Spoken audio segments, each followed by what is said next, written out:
They say there is a lake in Ghana where the water speaks. A lake born not from rivers or rain alone, but from the fire of the heavens. Long ago, a blazing meteor tore across the Ashanti sky, slamming into the earth with the force of a god's hammer.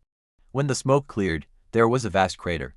And in time, water filled it, creating what we now call Lake Bosomtwe. But the Ashanti will tell you, this is no ordinary lake. Its waters are home to spirits, and those who anger them never return. The elders say the first man to find the lake was a hunter.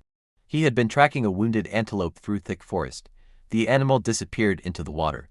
But instead of drowning, it walked upon the surface, vanishing into the mist. A voice rose from the waves. Mortal, you stand upon sacred ground. This lake is a resting place for souls.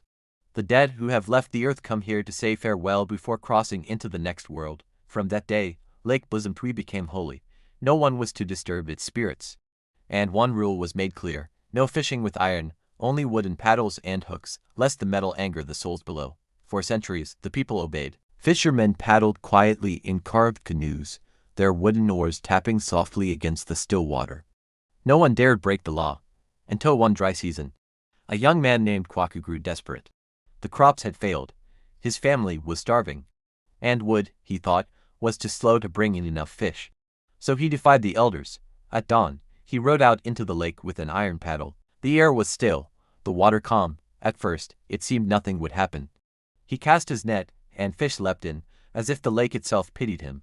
But when he turned to row back, the paddle grew impossibly heavy. He pulled, and pulled, until the iron slipped from his grip. From the depths, something seized the canoe.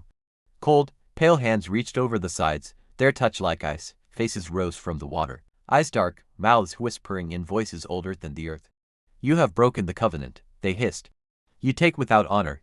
Now you belong to us. The boat tipped. Kwaku was dragged under. The lake swallowed him whole. When the villagers searched, they found only his canoe, drifting aimlessly, with no one inside. To this day, no one dares fish Lake Bosomtwe with iron. The wooden paddles still glide silently over the water, keeping the peace with the spirits.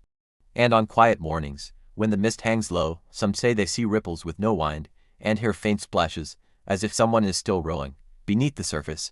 Because those taken by the lake never leave.